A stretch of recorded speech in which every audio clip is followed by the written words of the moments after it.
প্রণয়ের অমল কাব্য পর্ব সংখ্যা ৩২। লেখক DRM সোহাগ। গল্প পাঠে আমি অরোরা ইসলাম। মায়েরা নিজেকে সামলে নিল। বা হাতে চোখজোড়া মুছে নিয়ে মাথা তুলে তাকায়। জাহারার পানে দৃষ্টি রেখে হেসে বলে, তুমি আসতে পারো আপু। জাহারা ভুরু কুসকে বলে, তুমি ইরফান ভাইকে ডিভোর্স দিবে কবে? মায়েরা ভুরু কুসকে বলে, তোমার ইরফান ভাই কি তোমাকে বলেছে আমাকে ডিভোর্স দেওয়ার কথা? এটা বলতে হবে কেন? বোঝাই তো যায় এটা। তোমাকে ইরফান ভাই মেনে নেয়নি। মায়েরা শব্দ করে হেসে ফেলল। অতঃপর বলে, সেটা আমি বুঝে নেব। জানো তো, হাজব্যান্ড ওয়াইফের মাঝে প্রবলেম তাদেরকেই সমাধান করতে হয়। এখানে থার্ড পারসনদের অ্যালাউ করতে নেই। যাহারা রেগে যায়। এই এতটুকু মেয়ের বড় বড় কথা তাকে চরম বিরক্তিতে ফেলল। মায়েরার দিকে এগিয়ে এসে বলে, তুমি ইরফান ভাইকে ডিভোর্স দিবে। মায়েরা ভুরু কুসকে বলে, ডিভোর্স হোক এটা তোমার ভাইয়া চাইছে নাকি তুমি চাইছো জাহারা আপু? জাহারা রেগে বলে, আমি চাইছি, তুমি দিবে। মায়েরা হেসে বলে, তুমি কি তোমার ইরফান ভাইকে পছন্দ করো আপু? জাহারা রেগে বলে, হ্যাঁ হ্যাঁ করি। তুমি কোথা থেকে উড়ে এসে জুড়ে বসলে? আমি কেন জুড়ে বসবো? আমার মনে হয় তোমার ভাইয়া আমাকে আগে পছন্দ করে, বুঝছো? তবুও তুমি তোমার ইরফান ভাইকে বেশি ভালোবাসলে তার সাথে আলোচনা করে নিজেদের মাঝে ঠিক করে নাও। আমায় কেন এসব বলছো? যে কোনো সম্পর্কে থার্ড পারসন কিছুই করতে পারে না, যদি দুজন শক্ত খুঁটির ন্যায় দাঁড়িয়ে থাকে। তুমি আর তোমার ইরফান ভাই তেমন হলে আমি এমনিই ঝরে পড়ব। আর থার্ড পারসন আমি না হয়ে তুমি হলে, তুমিও যাই করো না কেন, সময় মতো তুমি নিজেই ঝরে পড়বে। যাহারা প্রচণ্ড রেগে যায়। তার সহ্যই হয় না এই মেয়েকে। রেগে বলে, ইরফান ভাই আমাকে পছন্দ করে, তোমাকে না। তুমি তো এত বড়লোক বাড়ি, এত সুন্দর ইরফান ভাই এইসব দেখে লোভ সামলাতে পারছো না। তাই ইরফান ভাই তোমাকে অপমান করার পরও তুমি জোর গলায় বলছো ইরফান ভাই নাকি তোমাকে পছন্দ করে। জাহারার কথায় মায়েরার ভীষণ রাগ হয়। শক্ত চোখে তাকায় জাহারার দিকে। দৃঢ় কণ্ঠে বলে, আমি যথেষ্ট সভ্য বলে মনে করি নিজেকে, তাই এখনো চুপ আছি। যদি অসভ্য হতাম তবে তোমার মুখ ভেঙে দিতাম আমি। আমায় ছোট ভেবে ভুলেও ভুল করবে না। জানো তো, ছোট মরিচের ঝাল বেশি। জাহারা প্রচণ্ড রেগে বলে, তুমি বাড়াবাড়ি করছো বেয়াদব মেয়ে। তুমি ইরফান ভাইকে অবশ্যই ডিভোর্স দিবে, মিলিয়ে নিও। মায়েরা ভুরুকুসকে বলে, আমি কখন বললাম দিব না? আমি বলেছি, উনি নিজে এসে আমার কাছে সাইন চাইলে আমি ডিভোর্স পেপারে সাইন করব। আবারও বলছি, উনি নিজে এসে বললে তবে এটা করব, নয়তো নয়। থার্ড পারসনের কথাই তো আরও নয়। ইরফান ভাই আমাকে পছন্দ করে জানার পরও? মায়েরা হেসে ফেলে। যাহারা হাত ধরে বলে, তোমার ইরফান ভাই তোমার জন্য কি কি করেছে আর আমার জন্য কি কি করেছে এসব পাশাপাশি রাখলে বুঝতে পারবে উনি আর তার বউ, আই মিন আমাকে নিয়ে কতটা ভাবে আর তোমাকে নিয়ে কতটা ভাবে। তুমি কি শুনতে চাও মাত্র এই 2 মাসে তোমার ইরফান ভাই আমার জন্য কি কি করেছে? আমি শিওর তুমি তার খালাতো বোন হওয়ার পরও এত বছরে এর 10%-ও তোমার জন্য করেনি। যাহারা অবাক হয়ে তাকিয়ে থাকে মায়েরার দিকে, ঢোক গিলে। অতঃপর রেগে বলে, এত অহংকার করছো কি নিয়ে?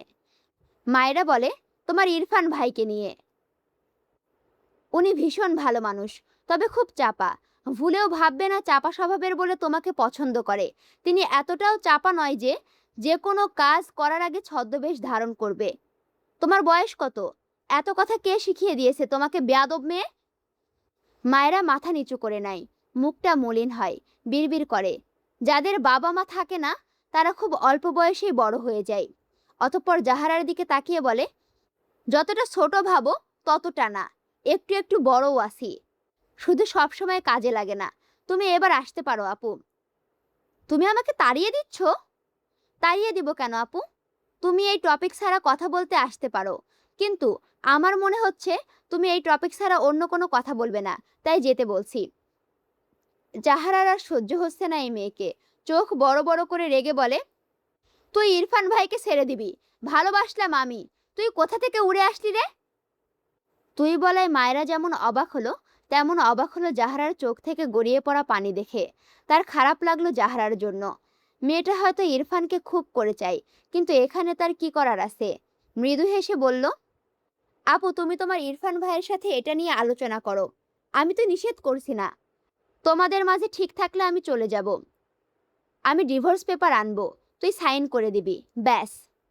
মায়েরা বিরক্ত কণ্ঠে বলল, আমি তো বলেছি আমি থার্ড পার্সনের কথায় তাকে ডিভোর্স তো দূর, ছেড়ে দেওয়ার কথাও মুখে আনবো না। কথাটা বলার সাথে সাথে জাহারা মায়েরার ডান গালে সাপটে এক চড় মেরে দেয়। মায়েরা বুঝতেই পারেনি এমন কিছু হবে। ফলস্বরূপ মায়েরা একদম উল্টে পড়ে। মায়েরার মনে হলো জাহারা বহুদিনের জমানো ঝাল তাকে মিটিয়ে দিতেই এত জোরে মারল। মাথা ভন ভন করছে তার। মাথার পিছনে খাটের কোণ দিয়ে ধাক্কা খেয়ে সামনে থাকা বেডসাইড টেবিলের কোনায় দিয়ে কপালে ধাক্কা খায়। মায়েরার চোখ থেকে টুপটুপ করে পানি গড়িয়ে পড়ে। তবুও নিজেকে সামলে শক্ত কিছু বলতে চায় জাহারাকে। তার আগে জাহারা রেগে দাঁত খিচে বলে, আসিস তো এই বাড়ির আশ্রিতা হয়ে, তার এত দেমাক আসে কোথা থেকে? দেমাক কমিয়ে দিতে জানি আমি, শুধু দেখ কি করি। কথাটা বলে জাহারা হনহন করে বেরিয়ে যায় ঘর থেকে। মায়েরা স্তব্ধ চোখে জাহারার প্রস্থান দেখল। বিড়বিড় করল, আশ্রিতা? এমন তিক্ত কথা এই জীবনে শুনেছে বলে তার মনে পড়ে না। ভীষণ কান্না পায় তার। শব্দহীন কান্না মেয়েটাকে ঘিরে ধরে। দরজার আড়ালে রিতা দাঁড়িয়ে পুরোটা দেখল। মায়েরার জন্য ভীষণ খারাপ লাগলো। জাহারা যেতে রিতা দৌড়ে ঘরের ভেতরে আসে। মায়েরাকে এখনো মেঝেতে পড়ে থাকতে দেখে হাঁটু মুড়ে বসে মায়েরাকে ধরে বলে, মায়েরা এসো ওঠো। রিতাকে দেখে মায়েরা কান্না থামাতে চায়, তবে পারছে না। না চাইতেও চোখ থেকে টুপটুপ করে পানি গাল বেয়ে পড়ে। রিতা মায়েরাকে ধরে ধরে উঠিয়ে বিছানায় বসায়। মায়েরার কপালের ডান পাশে ফুলে গিয়েছে। ফর্সা গাল মুহূর্তেই কেমন লাল হয়ে গিয়েছে। মায়েরা কান্নাগুলো গিলে নেয়। বহু কষ্টে নিজেকে সামলে ঠোঁটের কোণে জোরপূর্বক একটা ছোট্ট হাসি টেনে রিতাকে বলে, কিছু বলবে আপু? রিতা অসহায় চোখে মায়েরার দিকে চেয়ে আছে। কি বলবে বুঝলো না। মন খারাপ করে বলে, জাহারা আপা তোমায় মারলো, আমার খুব খারাপ লেগেছে। মায়েরা চোখের পানি মুছে বলে, প্রবলেম নেই, আমার চেয়ে তো বড়, বড় বোন হয়ে মেরেছে না হয়, কাউকে বলো না কেমন। রিতা অবাক হয়ে বলে, তুমি নিষেধ করছো কেন মায়েরা? তোমাকে কারণ ছাড়া কত কথা শোনালো, আবার মারলো। মায়েরার কানে বাজে আশ্রিতা শব্দটা। মাথা নিচু করে বলে, বাদ দাও এসব, ইনায়া আপুর বিয়ে আর একদিন পর, এসব বললে ঝামেলা হবে। রিতা কিছু বলল না। মায়েরা বিছানার এক কোণে গিয়ে বাম কাত হয়ে শুয়ে পড়ল। মায়েরা আর কিছু না বলাই রিতা চুপচাপ বেরিয়ে গেল ঘর থেকে। মায়েরা ফুপিয়ে কাঁদে। এভাবে তার সৎ বাবা তাকে কত কথা শোনাতো, তবে তার সৎ মা তাকে বাঁচিয়ে নিত। মায়ের কথা আবারও মনে পড়ল। বিড়বিড় করে ডাকে, মা। ইরফান শুদ্ধ বেরিয়ে যাচ্ছিল। ইরফান মায়রার ঘর পাস করার সময় বাদিকে একবার ঘাড় ঘুরায়। মায়রাকে উল্টো হয়ে শুয়ে থাকতে দেখে ভুরু কুঁচকে নেয়। শুদ্ধ সামনে এগিয়ে গিয়েছে। ইরফান মোড় ঘুরিয়ে মায়রার ঘরের দিকে যায়। শুদ্ধ পিছু ফিরে দেখল ইরফানের কাণ্ড। হেসে বলে, কিরে ভাই, শুধু বাচ্চা বউয়ের কথা ভাবলেই হবে? সিনিয়রদের কথাও একটু ভাব। আফটার অল তোর আবার বাচ্চা বউ নয়, সিনিয়র বউ পছন্দ। ইরফান বিরক্ত হলো শুদ্ধর কথায়। চুপচাপ মায়রার ঘরে গেল। মায়রা কাঁদতে কাঁদতে ঘুমিয়ে গিয়েছে। ইরফান ভুরু কুঁচকালো। এই বাদর মেয়ে অসময়ে ঘুমাচ্ছে কেন? অপর পাশে গিয়ে মায়রার দিকে একটু ঝুঁকলো। সর্বপ্রথম মায়রার ডান গালটাই চোখ পড়ে, যে ফর্সা গালে 5 আঙুলের ছাপ স্পষ্ট। ইরফান ভুরু কুঁচকালো। মনে করার চেষ্টা করলো সে কি মেরেছিল নাকি। না, সে কেন মারবে একে? রেগেছিল, তবে মারেনি তো। তাহলে গালের এই দাগ কিসের? কপালের দিকে নজর পড়লে আবারও অবাক হয়। কেমন ফুলে উঠে জায়গাটা উঁচু হয়ে আছে। ইরফান বেডের ওপর বাম পা ভাঁজ করে মায়রার পাশে বসে। হাত বাড়িয়ে মায়রার গাল ছুঁয়ে দেখে। কপালে হাত ছোঁয়ায়। চোখ মুখ ভীষণ কাঠিন্য। মায়রার হালকা একটু চোখ লেগেছিল। ইরফানের এইটুকু ছোঁয়াতেই মেয়েটার ঘুম ভেঙে যায়। পিটপিট করে চোখ খুলে সামনে ইরফানকে দেখে অবাক হয়। অভিমানে মুহূর্তেই চোখ জোড়ায় পানি জমে ওঠে। উল্টো ঘুরতে নিলে ইরফান মায়রার বাঁ হাতের বাহু ধরে আটকে দেয়। গলা নামিয়ে নরম গলায় বলে, এসব কিভাবে হয়েছে? মায়রা কথা বলে না, চোখ বুজে নিয়েছে। ইরফান মায়রার গালে হাত দিয়ে কিছুটা শক্ত কণ্ঠে বলে, কে মেরেছে? কথাটা শুনে মায়রা তরাক করে চোখ মেলে তাকায়। কিভাবে বুঝলো মারার কথা? ডান গালে হাত দিল সাথে সাথে। ইরফান তার মুখ বরাবর। মায়রা জিভ দিয়ে ঠোঁট ভেজায়। আমতা আমতা করে বলে, কেউ না, পড়ে গিয়ে ব্যথা পেয়েছি। ইরফান মায়রার হাত মায়রার গাল থেকে জোর করে ছাড়িয়ে নিয়ে গালের দিকে তাকায়। বোঝাই যাচ্ছে থাপ্পড়ের দাগ। মুহূর্তে মুখ অবয়বে ক্রোধ জমা হয়। শক্ত কণ্ঠে বলে, যা জিজ্ঞাসা করছি আনসার করো ভালোভাবে। মায়রা ভয় পায়। এই লোকটার যা রাগ, কি করবে কে জানে। মাথা ডান দিকে কাত করে বলে, আপনি যান, আমি ঘুমাবো। ইরফান ঝট করে মায়রাকে টেনে শোয়া থেকে বসায়। রেগে শক্ত কণ্ঠে বলে, একদম মিথ্যা বলবে না স্টুপিড। বলো কে মেরেছে। মায়েরা ঢোক গিলে, সে জীবনেও বলবে না। পাগল নাকি সে? জেনে শুনে সাপের লেজে কেউ পা দেয়? পুরো বাড়িতে ঝামেলা হবে তার জন্য। মায়েরা ইরফানের হাত সরিয়ে বলে, আপনি যান তো, আমি ঘুমাবো। ইরফান আরও রেগে যায়। মায়েরার গাল চেপে বলে, লাস্ট বার জিজ্ঞেস করছি, কে মেরেছে। মায়েরা কথা বলে না। ইরফানের রাগে মাথা ফেটে যাচ্ছে।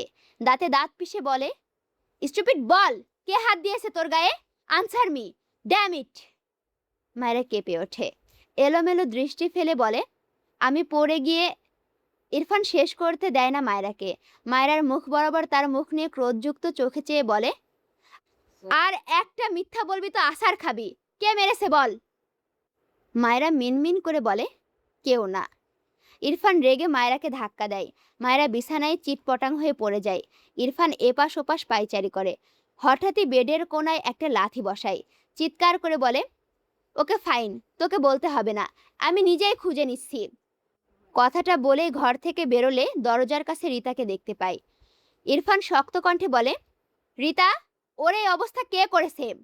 রিতা ঢোক গিলে। মায়েরা যে তাকে বলতে নিষেধ করলো। মায়েরা দ্রুত বিছানা থেকে নেমে এসে ইরফানের পিছন থেকে বলে, আপু তুমি যাও। ইরফান পিছু ফিরে মায়েরার দিকে জ্বলন্ত চোখে তাকায়। মায়েরা ঢোক গিলল ইরফানের দৃষ্টিতে।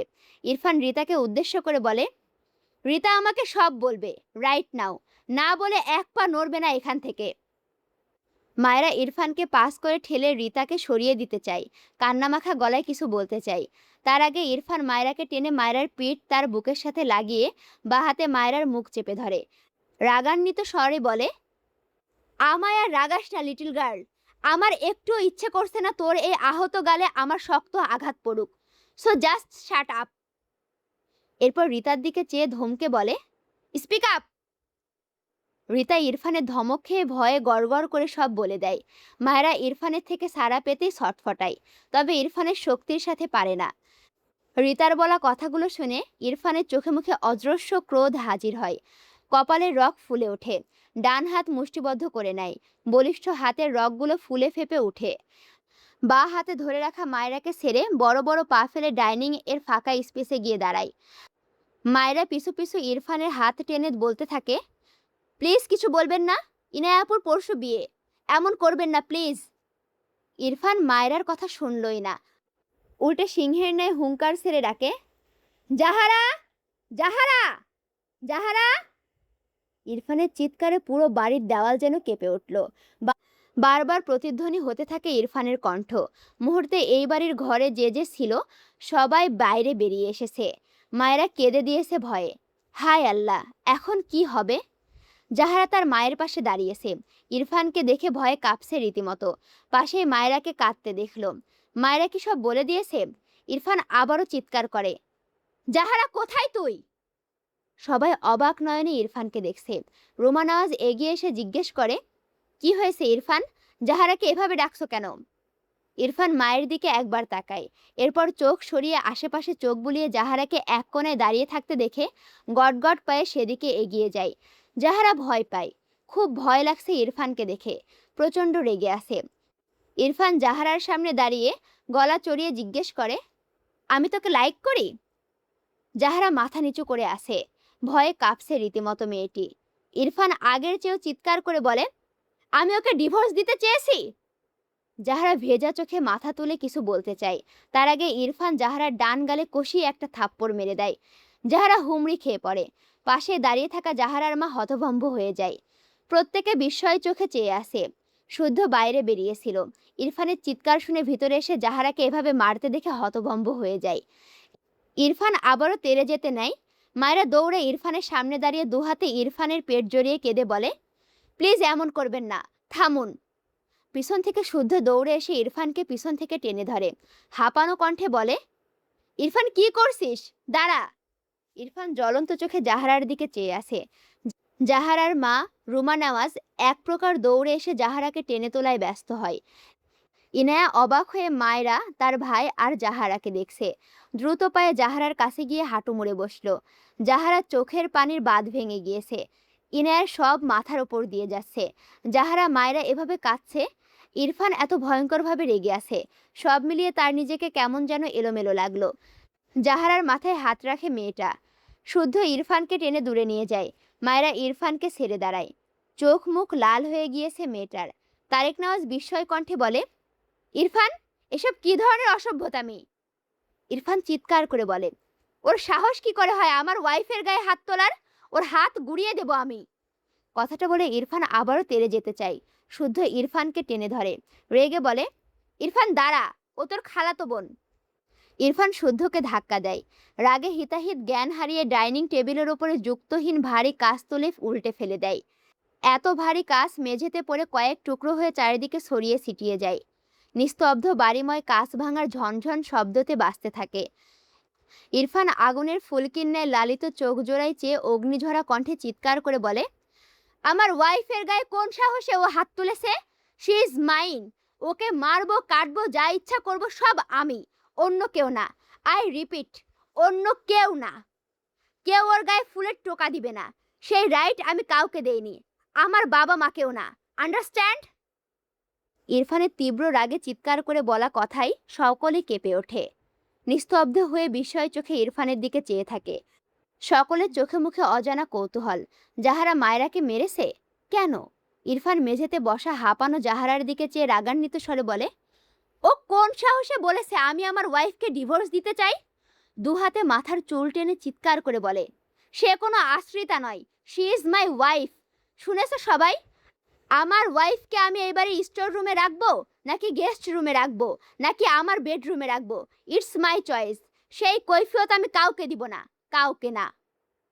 ইরফানের চিৎকার করে বলা কথাগুলো বদ্ধ দেওয়ালে গিয়ে তীব্র বেগে ধাক্কা খায়। প্রত্যেকের চোখ মুখ বিস্ময়ে ভরপুর। ইরফান চোখ বুজে ফোঁস করে শ্বাস ফেলে। একটু থেমে নিজেকে শান্ত করার বৃথা চেষ্টা করে। মাথা তুলে মায়রার পানে তাকায়। চোখ মুখ ফুলে কেঁদে কেটে মুখের অবস্থা নাজেহাল মেয়েটার। ইরফান মায়রার কান্নামাখা লালিত মুখ পানে চেয়ে ঠান্ডা গলায় দৃঢ় কণ্ঠে বলে, সময় হলে সে তার গন্তব্যে ঠিক পৌঁছে যাবে। প্রয়োজনে গোটা পৃথিবী তার গন্তব্য স্থল চিনবে। মায়রা অবাক হয়ে ইরফানের দিকে চেয়ে আসে। বুঝলো কি ইরফানের কথার অর্থ? ছোট মাথায় এত কঠিন কথা ঢুকলো না বোধহয়। তবে কোথাও একটা ভীষণ রকম স্বস্তি পায়। চোখ থেকে টুপ করে কয়েক ফোঁটা পানি গড়িয়ে পড়ে। ইরফানের চোখে চোখ পড়ে। মায়রা তাকিয়ে থাকে, তবে ইরফানের সাথে সাথে চোখ সরিয়ে নেয়। তারেক নওয়াজ বিস্ময় কণ্ঠে বলে, জাহারা মায়রাকে মেরেছে? ইরফান তার বাবার কথার উত্তর করল না। জাহারার দিকে চেয়ে রাগান্বিত স্বরে বলে, ফার্দার যদি কেউ আমার ডিভোর্সের কথা ভুলে উচ্চারণ করেছো, তবে তার জিভ কেটে হাতে ঝুলিয়ে দিতে একবারও ভাববো না। Mind it. রোমা নওয়াজ জাহারাকে ছেড়ে ইরফানের সামনে দাঁড়িয়ে শক্ত কণ্ঠে বলে, দুদিনের বউয়ের কথা শুনে আমার বোনের মেয়ের গায়ে হাত তুলতে তুমি একবারও ভাবলে না? মায়েরা রোমা নওয়াজের কথায় মাথা নিচু করে নেয়। চোখ বেয়ে জল গড়ায়। তার জন্য এই পুরো ফ্যামিলিটাতে অশান্তি হচ্ছে ভেবেই কেমন দম বন্ধ লাগলো তার। ইরফান চোখ বুজে নেয়। মায়ের কথা ইরফানের পছন্দ হলো না। দুদিনের বউ কথাটা মোটেও ভালো লাগলো না। আগুনে ঘি ঢালার ন্যায় কাজ করলো যেন। রাগ তরতর করে বেড়ে গেল। মাকে কোনো উত্তর তো দূর, তাকালো না পর্যন্ত। রোমা নওয়াজ দীর্ঘশ্বাস ফেলে বললেন, জাহারা তোমাকে পছন্দ করে ইরফান, তুমি? রোমা নওয়াজের কথার মাঝে ইরফান রাগে চেয়ারে একটা লাথি মেরে চিৎকার করে বলে, তো আমি বলেছি আমাকে লাইক করতে? প্লিজ আম্মু, কারো হয়ে সাফাই গিয়ে আমার রাগ আরো বাড়িও না। ইরফানের কাণ্ডে রোমা নওয়াজ চুপ হয়ে গেলেন। তারেক নওয়াজ এগিয়ে এসে আদেশের সুরে বললেন, শুদ্ধ, ইরফানকে এখান থেকে নিয়ে যাও। শুদ্ধ তার মামার কথা মেনে ইরফানের হাত ধরে টানলে ইরফান শুদ্ধর হাত ঝাড়া দিয়ে ছেড়ে দেয়। গটগট পায়ে এগিয়ে গিয়ে মায়রার হাত শক্ত হাতে চেপে মায়রার ঘরের দিকে নিয়ে যায়। মায়রা অবাক হয়, তবে কিচ্ছু বলে না। ইরফানের পিছু হাঁটে মাথা নিচু করে। ইরফান মায়রাকে তার ঘরের ভেতরে রেখে হিসিয়ে বলে, এই ঘর থেকে বেরিয়েছিস তো পা কেটে ঘরে বসিয়ে রাখবো। মায়রা ছলছল চোখে শুধু ইরফানের পানে চেয়ে রইল। ইরফান চোখ বুজে শ্বাস ফেলে। এরপর আবারও মায়রার কান্নামাখা মুখটার দিকে চেয়ে ঠান্ডা গলায় বলে, ডোন্ট ক্রাই। মায়রার চোখ থেকে টুপটুপ করে পানি গড়িয়ে পড়ে। ইরফান রেগে যায়। দুহাতে মায়রার কাঁধ চেপে দাঁতে দাঁত পিষে বলে, স্টুপিড, স্টপ ক্রাইং। মায়রা হঠাৎই ইরফানের বুকে কপাল ঠেকিয়ে ফুপিয়ে ওঠে। দুহাতে ইরফানের বুকের কাছে শার্ট মুঠো করে আঁকড়ে ধরে ফুপিয়ে কাঁদে। ইরফান স্তম্ভিত হয়ে যায়। মায়রার কাঁধ থেকে ধীরে ধীরে হাত সরিয়ে নেয়, শুকনো ঢোক গিলে। মায়রা ওভাবে ফুপিয়ে কতক্ষণ যে কাঁদলো, কেন কাঁদলো জানে না। কেঁদে কেটে ইরফানের সাদা শার্ট পুরো ভিজিয়ে ফেলে। ইরফান শক্ত হয়ে দাঁড়িয়ে আছে, লম্বা শ্বাস টেনে এক পর্যায়ে মায়রাকে টেনে তার থেকে সরিয়ে দেয় ইরফান। মায়রা চোখ বুজে আছে, কান্নার তোড়ে থেকে থেকে কেঁপে উঠছে। ইরফান ডান হাতে মায়রার গালে গড়িয়ে পড়া পানি মুছে দেয়, নরম গলায় বলে, you know, I don't like you because you are a little girl. মায়রার রাগ হয়, দু হাতে ইরফানের পেট ঠেলে ধাক্কা দেয় ফোপাতে ফোপাতে। ইরফানকে তো সরাতে পারলই না, উল্টো মায়রা নিজেই দুপা পিছিয়ে যায়। ইরফান মায়রার হাত দুটোর দিকে চেয়ে আসে, দৃষ্টি ঘুরিয়ে মায়রার নত মুখ পানে তাকায়, সামান্য ঠোঁট বাঁকায়, বিড়বিড় করে, লিটল গার্ল। এরপর বাঁ হাতে মায়রাকে টেনে তার সাথে চেপে ধরে। এরপর সেভাবে এগিয়ে গিয়ে মায়রার ঘরের ফ্রিজ খুলে বরফ বের করে। এরপর বরফ মায়রার ডান গালে লাগালে মায়রা কেঁপে ওঠে, কিছু বলে না। ইরফানের থেকে নিজেকে সারাতে চায়, পছন্দ করে না তাহলে এসব কি? মায়রার খুব রাগ হয় এই লোকটার ওপর। পছন্দ করে না বলবে কেন? এতেই তো তার রাগ আকাশ ছুঁয়েছে। ইরফান কিছু বলল না, মায়রাকে শক্ত করে ধরে বরফ লাগিয়ে দিল। মায়রা তাকায় না ইরফানের দিকে। ইরফান মায়রার গালে তাকিয়ে রইল। এই মেয়ের একটুতেই এমন জখম হয় কেন বুঝে পায় না। মোমের শরীর মনে হয়। কপালে বরফ ঠেকিয়ে রাখল, মায়রার চোখ থেকে পানি গড়ায়। সে যে কেন কাঁদছে নিজেও বুঝে পায় না। ইরফান বেশ কিছুক্ষণ মায়রার কপাল গালে বরফ দিয়ে দিল। এরপর মায়রাকে ছেড়ে মায়রার বাম গালে হাত দিয়ে গম্ভীর গলায় বলল, কাঁদতে নিষেধ করেছি, আপাতত কোথাও দাগ বসানোর মুড নেই, সো স্টপ ক্রাইং। মায়রা তার গাল থেকে ইরফানের হাত সরিয়ে ইরফানের থেকে দূরে সরে দাঁড়ায়, মাথা নিচু করে দু হাতে চোখ মুখ মুছে নেয়। চোখ তুলে তাকায় না ইরফানের দিকে। তার এখন লজ্জা লাগছে। এর আগে যদিও ভান করে ইরফানের বুকে ছিল, সেসব তো স্বাভাবিকই লাগতো, কিন্তু এখন কেন যেন স্বাভাবিক লাগছে না। ইরফান মায়রার দিকে ভুরুকুসকে কিছু সময় চেয়ে থাকে, কিছু বলে না, বেরিয়ে যায় ঘর থেকে। যাওয়ার আগে শব্দ করে দরজা আটকাতে ভোলেনি। ড্রয়িং স্পেসে সবাই সেভাবেই দাঁড়িয়ে আছে। ইরফান প্রায় মিনিট পাঁচেক সময় পর মায়রার ঘর থেকে বের হয়। ঘরের দরজা খোলাই ছিল, তবে তাদের দেখা যায়নি। সবাই সবার মতো যার যার জায়গায় নিশ্চুপ হয়ে দাঁড়িয়ে আছে। এতক্ষণ কি হয়ে গেল সে ঘর থেকেই বোধহয় কেউ বের হতে পারেনি। জাহারা তার মাকে জড়িয়ে নিঃশব্দে ফোপায়। ইরফান মায়রার ঘর থেকে বেরিয়ে কোনো দিকে তাকায়নি, হন হন করে বাইরে যেতে যেতে গম্ভীর গলায় বলে, কেউ বাড়াবাড়ি করলে আমি সেপারেট হতে আর একবারও ভাববো না, কথাটা স্মরণ করিয়ে দিলাম জাস্ট। ইরফানের কথায় সবার ধ্যান ভাঙে। রোমা নেওয়া ছলছল চোখে চেয়ে রইল ছেলের প্রস্থানের দিকে। কথাটা যে তাকে উদ্দেশ্য করে বলা হয়েছে তিনি বুঝেছেন।